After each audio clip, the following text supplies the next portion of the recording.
C'est un procès historique qui s'est ouvert ce mardi à La Haye. L'ex-chef Touareg Al-Faki Al-Mahdi comparaissait devant la Cour pénale internationale pour la destruction des mausolées de Tombouctou durant la guerre au Mali en 2012. L'arène politique au Zimbabwe s'enrichit d'un nouveau venu. Il s'agit du parti fondé par l'ancienne vice-présidente Joyce Mujuru qui tente ainsi de se positionner pour la présidentielle de 2018. Aux États-Unis, comme il fallait s'y attendre, les deux favoris pour le Super Tuesday ont confirmé à l'occasion de la journée électorale de mardi. Hillary Clinton et Donald Trump se sont imposés loin devant leurs adversaires.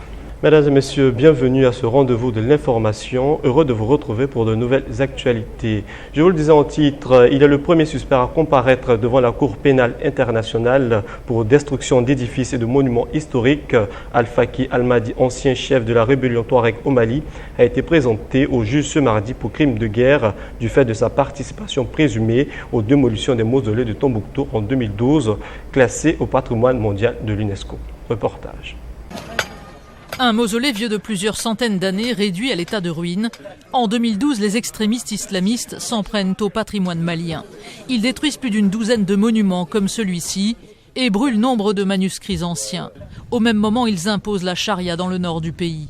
Ansardine, un groupe lié à Al-Qaïda au Maghreb islamique, revendique ces destructions au nom de la lutte contre l'idolâtrie.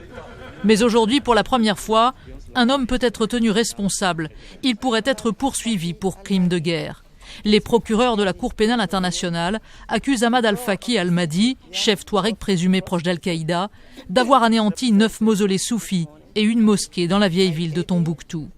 Au XIVe et XVe siècle, la ville était un grand centre intellectuel de l'islam et une cité marchande prospère du Sahara. Depuis 1988, elle est inscrite au patrimoine mondial de l'UNESCO.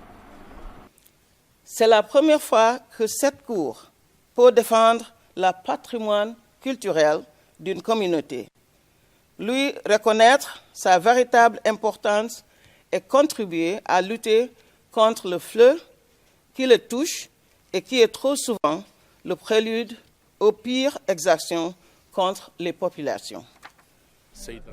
Pour l'UNESCO, ce procès est une chance de lutter plus avant contre ces destructions du patrimoine, ces fléaux.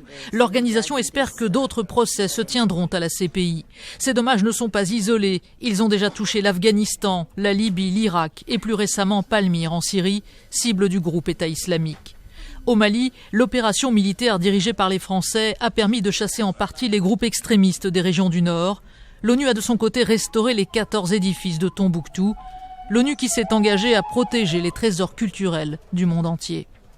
Au Burundi, la première mission d'enquêteurs indépendants mandatée par le Haut Commissariat aux droits de l'homme de l'ONU est enfin arrivée ce mardi à Bujumbura. Le moins que l'on puisse dire, c'est que les 3 experts onusiens ne devraient pas chômer. De nombreuses violations des droits de l'homme ont été commises depuis l'éclatement de la crise sociopolitique en avril dernier. Les violences armées ont déjà fait plus de 400 morts et poussé plus de 240 000 personnes à l'exil.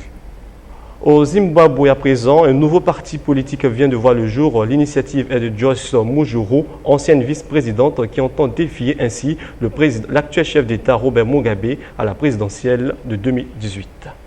L'étau se resserre autour du président sud-africain Jacob Zuma après son implication dans des scandales de corruption et une décision polémique de remplacer son ministre des Finances. Le numéro 1 sud-africain a échappé de justesse ce mardi à une motion de censure. Le président sud-africain échappe à une motion de censure. Jacob Zuma est dans le collimateur de l'opposition depuis sa décision brutale en décembre de remplacer son ministre des Finances, un changement qui avait fait chuter la devise sud-africaine.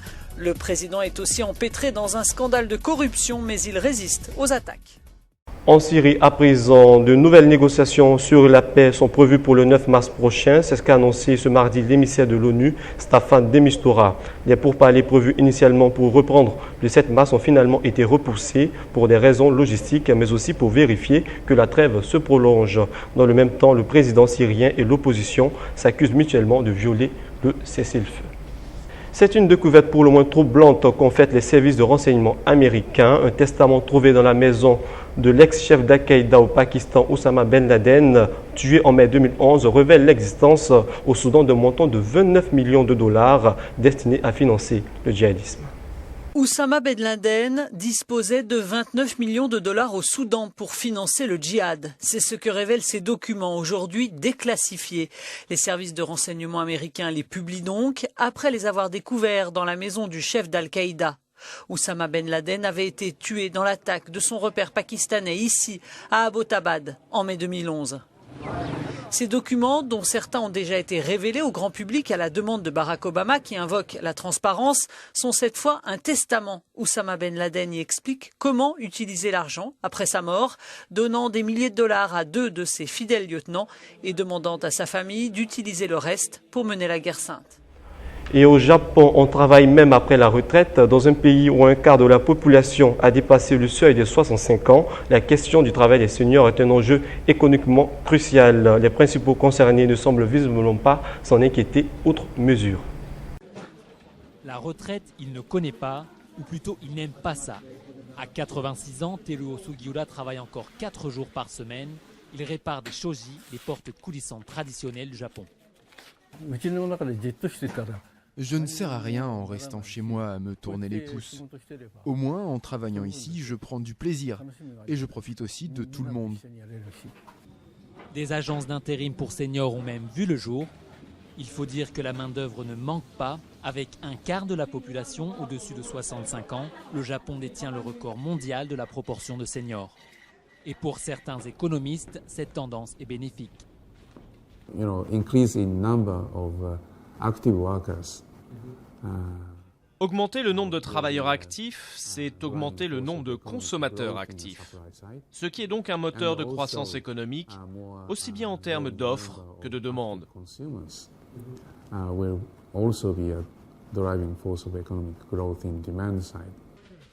Dans un pays où l'entreprise est parfois vue comme une deuxième famille, pas étonnant de voir les seniors chercher à retrouver ce lien social.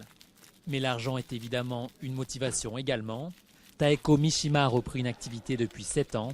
À 74 ans, elle pense à l'avenir et sait que sa retraite ne suffira pas à payer une maison de repos médicalisée.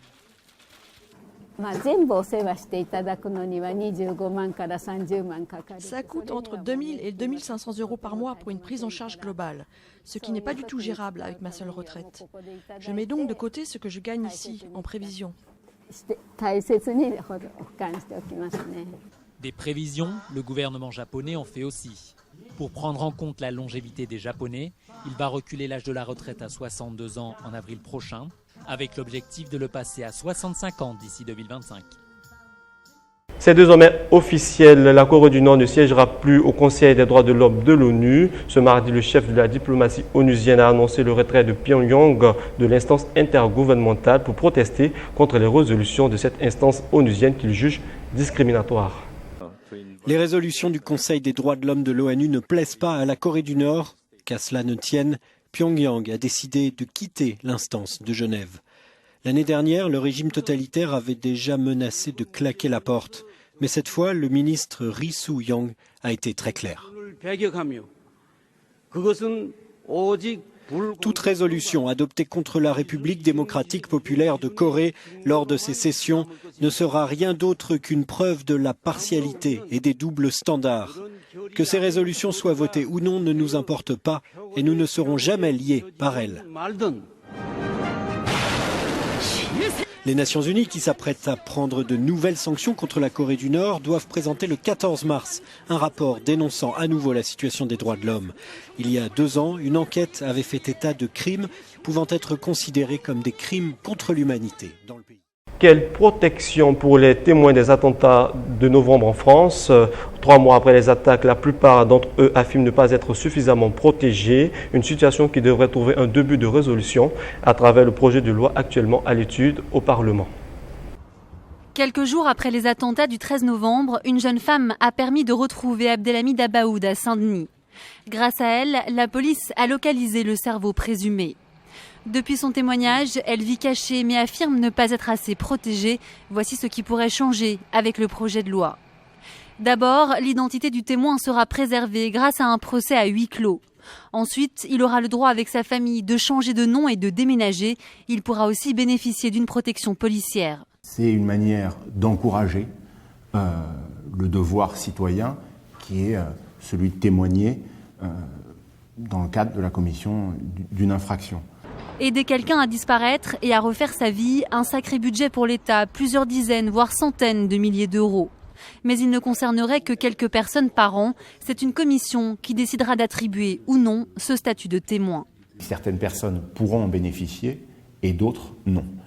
Il faudrait donc clarifier précisément comment ce statut et cette protection sera octroyée, comment elle pourra être débattue et s'il existe à ce moment-là différents régimes de protection et d'anonymat. Aujourd'hui en France, seuls les repentis des ex-malfaiteurs qui aident la police bénéficient de cet anonymat total. En Italie, en Grande-Bretagne ou aux États-Unis, les témoins clés ont déjà accès à ce droit à l'oubli. Et toujours concernant ce projet de loi en question, les ministres de l'Intérieur et de la Justice ont défendu ce mardi le projet de loi en question à l'hémicycle. Les réformes envisagées par le gouvernement dans le cadre de ce projet, qui fait suite à la vague d'attentats qui ont frappé Paris, continuent d'alimenter la polémique. Madame la Présidente, Madame, Monsieur le rapporteur, il a été annoncé par le Président de la République devant le Congrès, le 16 novembre dernier, pour être un outil qui améliore singulièrement l'efficacité et les garanties de la procédure pénale, et pour être tout à la fois une arme contre la menace et un bouclier pour nos libertés fondamentales. Le projet de loi qui est aujourd'hui soumis à votre examen s'inscrit dans la continuité de ce travail législatif extrêmement intense. Je veux d'emblée rassurer celles et ceux qui, mal avisés, ont cru ou ont fait mine de croire que le gouvernement entendait avec ce texte introduire dans le droit commun des mesures applicables seulement dans le cadre de l'état d'urgence. Vous pourrez le constater par vous-même à la lecture du texte et aussi au cours des débats que nous aurons. Tel n'est pas du tout... Direction les États-Unis. Ce mardi, les électeurs de 12 États au sud des États-Unis se prononçaient pour les primaires à l'occasion du Super Tuesday. Aucune surprise à l'issue de cette journée. Donald Trump et Hillary Clinton ont respectivement survolé les débats chez les républicains et chez les démocrates. 13 États appelés à voter aux primaires et un grand vainqueur, toujours le même, Donald Trump. Arrivé largement en tête à la primaire républicaine à en croire les premiers résultats. Trump file tout droit vers une candidature à l'élection présidentielle. Mais pour ça, il devra d'abord rassembler son propre camp, lui, qui s'est acharné à frapper fort sur l'establishment de son parti. Je suis un rassembleur. Je sais que les gens vont avoir du mal à le croire, mais c'est le cas. Je suis un rassembleur. Quand tout ça sera fini, ma seule préoccupation sera Hillary Clinton, en partant du principe qu'elle sera investie, ce qui n'est pas gagné. Face à lui, son rival Ted Cruz, grand perdant de ce Super Tuesday. Pourtant, le seul capable, assure-t-il, de battre Hillary Clinton. Si vous regardez les sondages, si Donald est notre candidat, il devrait perdre contre Hillary.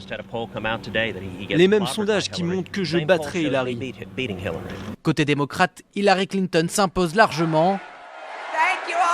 Merci à tous. Quel super mardi. L'ex-secrétaire d'État bénéficie en plus du large soutien des superdélégués, ces cadres du parti appelés à désigner leurs candidats eux aussi. Bernie Sanders a beau miser sur le vote à venir des États de l'Ouest pour rattraper son retard, sa remontée s'annonce très difficile. Et les partisans des candidats battus veulent toujours y croire. Malgré l'accumulation des revers et la nette avance des vainqueurs de ces primaires, l'idée de renverser à tout moment la tendance fait toujours espérer. Les supporters d'Hillary ne boudent pas leur plaisir. Leur candidate est arrivée largement en tête des votes démocrates. Elle veut aider ceux qui saisissent les opportunités. Et c'est ça l'Amérique, personne ne veut de l'assistanat. Les gens veulent simplement qu'on leur donne l'opportunité d'avoir une vie meilleure. Et c'est pour ça que je suis heureux. Son concurrent Bernie Sanders est loin derrière, même s'il remporte plusieurs États, notamment le Colorado et le Vermont où il est sénateur. Ses soutiens, essentiellement des jeunes, croient encore en une possible victoire. Peu importe ce qu'il se passe, il a déjà gagné. Il a déjà changé les choses. Il a tiré la campagne vers le haut. Les gens parlent, se réveillent. Je pense que tout peut arriver. L'impossible peut arriver. Côté républicain, Donald Trump a écrasé la concurrence. Seul Ted Cruz semble pouvoir arrêter l'ascension du milliardaire. Il a décroché l'Oklahoma et le Texas. Ses partisans demandent maintenant aux autres candidats de se retirer pour lui laisser une chance de contrecarrer la machine Trump. Ils doivent tous se rassembler et soutenir Cruz afin que nous puissions battre Trump. Tout le monde sait que Cruz est le meilleur. Si Clinton et Trump font la course en tête dans leurs camps respectifs, les soutiens de leurs outsiders et espèrent donc pouvoir encore inverser la tendance.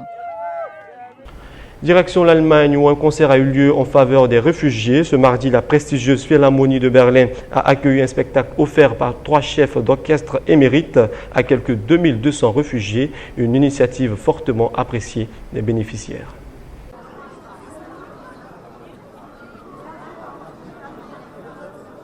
On ne pourrait être plus reconnaissant. C'est aussi une sorte de récompense pour nous. C'est comme ça que je le ressens. Ce n'est pas seulement pour les réfugiés, c'est à la fois pour ceux qui les aident et pour les réfugiés. C'est pourquoi on est à peu près moitié-moitié. En tant que musicien, on se pose la question, que pouvons-nous faire? Eh bien, la réponse est de jouer, de montrer notre soutien, de montrer notre amour. Nous sommes enchantés d'avoir cette façon de communiquer avec tous ces nouveaux Européens. C'est peu de choses, mais c'est un début.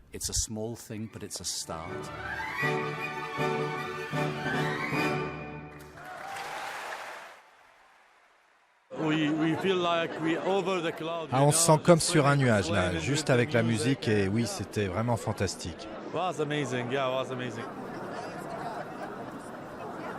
J'étais fier, je me suis dit, là la musique classique ça se fait en dansant aussi, bon, pour moi c'était la joie quoi. C'est par cette information que nous accueillons sur le plateau notre chroniqueur maison pour la rubrique sur le net. Il nous a rejoint. Bonjour Didier Gervais. Oui, bonjour André Ali. Alors l'information est toujours aussi bougeante sur le net. Tout à fait. Et commençons donc avec cette information. Une banque britannique décide de se retirer de l'Afrique. Oui.